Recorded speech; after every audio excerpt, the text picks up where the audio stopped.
अस्सलामुअलैकुम। उम्मीद है आप लोग खैरियत से होंगे। आज हमारा टॉपिक है dynamics of circular motion.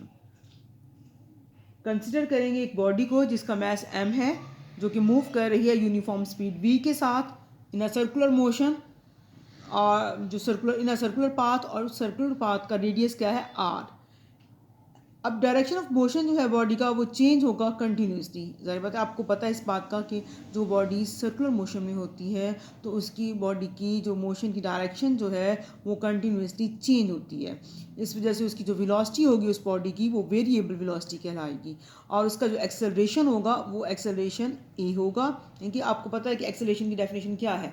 Acceleration की डेफिनेशन क्या है कि rate of change of velocity is called acceleration. यानी कि अगर इस बॉडी की वेलोसिटी चेंज हो रही है तो उसका एक्सेलरेशन भी होगा, और उस एक्सेलरेशन की डायरेक्शन जो है towards the centre of circle होगी। इस एक्सेलरेशन को, यानी कि वो बॉडी जो सर्कुलर मोशन में है उसका जो एक्सेलरेशन है वो सेंट्रीपिटल एक्सेलरेशन कहलाता है, और हम उसका रिलेशन जाहिर करते हैं a is equal to v square by r. A is equal to v square by r. तो अब जो है बॉडी के ऊपर जो फोर्सेस एक्ट कर रही हैं उन जो है उनका जो है जो नेट फोर्स एक्ट कर रही है बॉडी के ऊपर, सर्कुलर मोशन में है जिस बॉडी के ऊपर जो फोर्स एक्ट कर रही है उसको हम सेंट्रीपिटल फोर्स कहेंगे। आपको ये भी मालूम है, आपने पहली क्लासेस में पढ़ा हुआ है कि सेंट्रीपिटल वो फोर्स है जो बॉडी को सर्कुलर मोशन में मूव कराती है।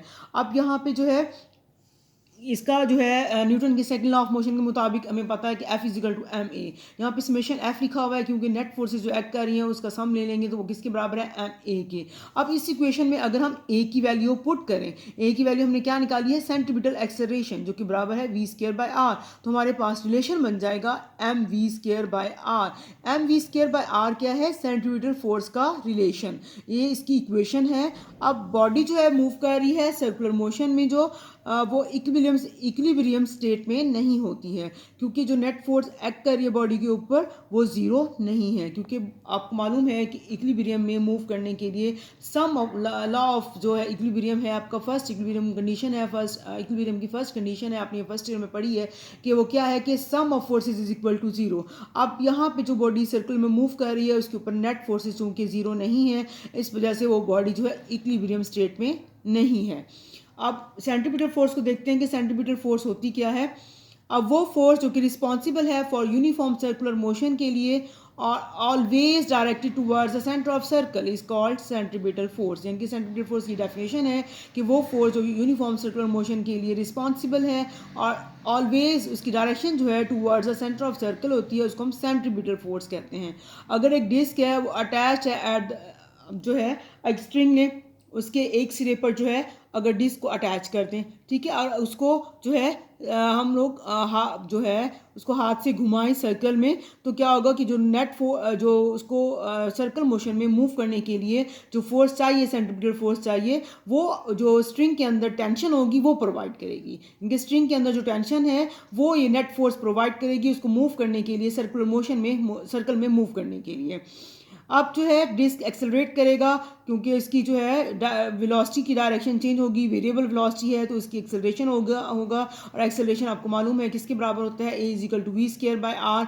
अब यहाँ पे जो है इसका टेंशन जो है, जो कि टेंशन प्रोवाइड कर रही है इसको सेंट्रीपिटल फोर्स, उसकी direction towards the centre of circle होती है, और इसका मैग्नीट्यूड जो है वो इक्वल होना चाहिए m v square by r.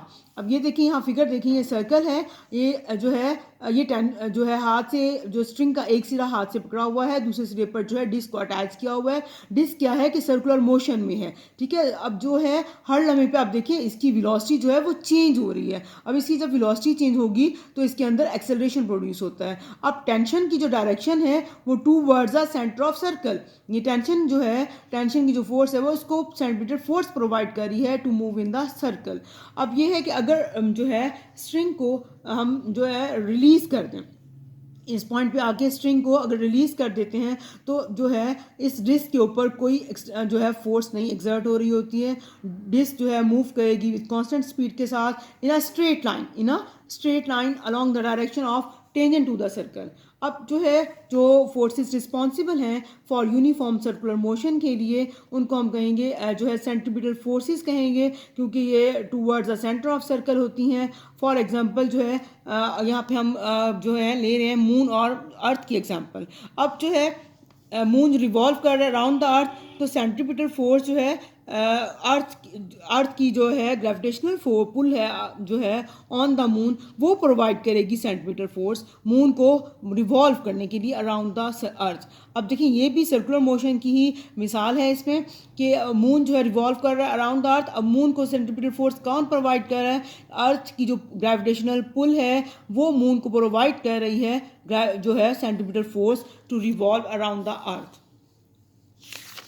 अब इस तरह से जो है फॉर एन इलेक्ट्रॉन है circulating about an atomic nucleus, तो सेंट्रीपिटल फोर्स जो है वो प्रोवाइड होती है by the electrostatic force of attraction, यानी कि जो उसका जो है न्यूक्लियस में और इलेक्ट्रॉन में जो इलेक्ट्रोस्टैटिक फोर्स ऑफ अट्रैक्शन है वो जो है इसको सेंट्रीपिटल फोर्स इलेक्ट्रॉन को प्रोवाइड करेगी to move around the nucleus. ये इस टॉपिक का एंड है। अब हम नेक्स्ट टॉपिक देखते हैं। नेक्स्ट टॉपिक है हमारा आज का बैंक्ड कर्व।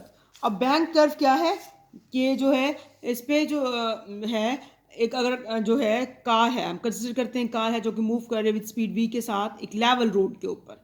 लेवल रोड है अराउंड अ कर्व जब कार मूव करेगी। अब जो कर्व है उसका रेडियस r है, तो उस कार के ऊपर जो कि अराउंड द कर्व मूव कर रही है उसके ऊपर जो फोर्सेस एक्ट कर रही हैं वो कौन कौन सी फोर्सेस हैं? 3 फोर्सेस एक्ट कर रही हैं। एक तो कार का वेट है जो कि एक्टिंग इन डाउनवर्ड डायरेक्शन है, देखिए वेट है जो डाउनवर्ड वेट हमेशा डाउनवर्ड डायरेक्शन में होता है। दूसरा क्या है? Normal force and acting vertically upward move करेगी। अब यहाँ पे हॉरिजॉन्टल फोर्स जो है F acting on the car towards the centre of the circle, एक हॉरिजॉन्टल फोर्स है जो कि एक्ट कर रही है कार के ऊपर और उसकी direction towards the centre of circle है। अब यही फोर्स जो है ये प्रोवाइड करेगी सेंट्रीपिटल फोर्स कार को जो कि टर्न पे मूव कर रही है, बैंक कर्व के ऊपर मूव करेगी। अब ऑटोमोबाइल के में क्या होता है कि ये फोर्स कहाँ से आती है? ये फोर्स जो उसको जो है मूव करने के लिए ये फोर्स सेंट्रीपिटल फोर्स जो है कहाँ से आती है? जो फ्रिक्शनल फोर्स होती है between the road and tyres, तो वो रोड एंड टायर्स के दरम्यान जो फ्रिक्शनल फोर्स होती है वो इसको सेंट्रीपिटल फोर्स प्रोवाइड करेगी ऑटोमोबाइल को to move in the curve. अब यहाँ पे जो है ये लेकिन ये फोर्स जो है फ्रिक्शनल फोर्स इतनी सफिशिएंट नहीं होती है कि ऑल टाइम कि इसको प्रोवाइड करे नेसेसरी सेंट्रीपिटल फोर्स कार को तो या किसी और दूसरे व्हीकल्स को कि वो टर्न ले इन अ सर्कल। अब यहाँ पे जो है इस वजह से रोड्स को जो है कर्व के ऊपर बैंक्ड बनाया जाता है। आपने अक्सर नोट किया होगा, ट्रैवल किया होगा तो आपने देखा होगा कि रोड जो है बैंक्ड हैं, यानी कि एक साइड से बैंक्ड बनाई जाती हैं। अब जिस तरह से ये देखें ये है बैंक कर्व, आपको डायग्राम में दिखाई जा रही है कि एक साइड से ऊंची और दूसरी साइड से नीची है। ये बैंक कर्व दिखाया जा रहा है आपको। ये रिलेशन आप देखेंगे कि एंगल ऑफ बैंकिंग क्या होगा कि correct angle of banking in the absence of friction जो है हम कैसे कैलकुलेट करेंगे, कंसिडर करेंगे। वैसे ही वो कार मूव करी अराउंड द बैंक कर्व जो है।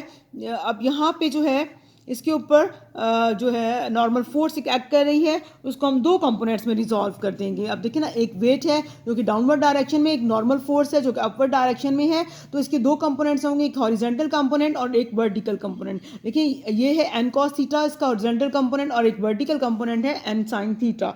अब यहाँ पे जो है ये जो है इस केस में जो फोर्सेस एक्ट कर रही है वो कौन कौन सी हैं? वेट है कार का जो कि डाउनवर्ड डायरेक्शन में है, N cos theta vertically upward है, N sign theta acting towards the centre of the circle है।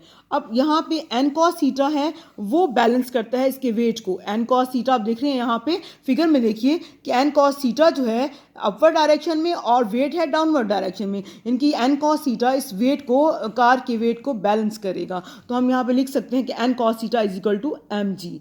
अब यहाँ पे जो है दूसरा कंपोनेंट जो है फोर्स का नॉर्मल फोर्स एन का, वो जो है इसको सेंटीमीटर फोर्स प्रोवाइड करेगा, यानी कि एन साइन थीटा जिसकी direction towards the centre of the जो है कर्व की तरफ है जो है वो प्रोवाइड करेगी इसको सेंट्रीपिटल फोर्स टू मूव करने के लिए, कर्व में मूव करने के लिए। तो N sign theta is equal to m v square by r, m v square by r. अब इस तरह से ये इक्वेशन नंबर 2 है और ये इक्वेशन नंबर 1 है।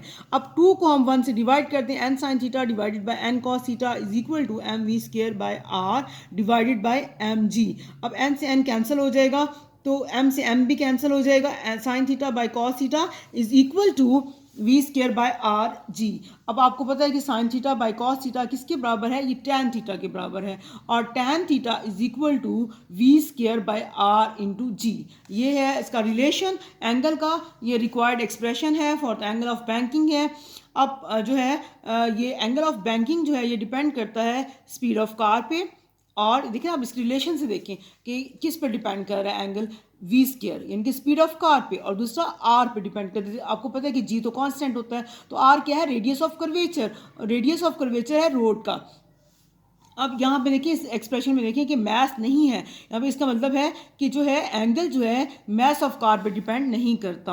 अब फॉर अ गिवन एंगल जो है तमाम कार जितनी भी हैं वो will be able to travel safely. अब कोई भी एडिशनल साइड फोर्सेस जो हैं वो उनकी नीड नहीं है, ज़रूरत नहीं है उसको मूव करने के लिए। जो रोड्स जो हैं प्रॉपरली बैंक की जाती हैं व्हीकल्स के लिए उनकी पार्टिकुलर स्पीड के साथ, तो उनको जो है एडिशनल फोर्सेस की ज़रूरत नहीं होती है टू मूव इन जो है टर्न के ऊपर मूव करने के लिए। अब ये आज का टॉपिक था, और अगर आपको समझ में आ गया तो वेल एंड गुड। अगर नहीं समझ में आया तो आप लोग क्वेश्चन कर सकती हैं। आप कमेंट बॉक्स उसमें हाइका से क्वेश्चन कीजिए, हाइका फिर मुझसे पूछेंगी और फिर मैं आपको बता दूंगी इसके आंसर्स। थैंक यू, अल्लाह हाफिज़।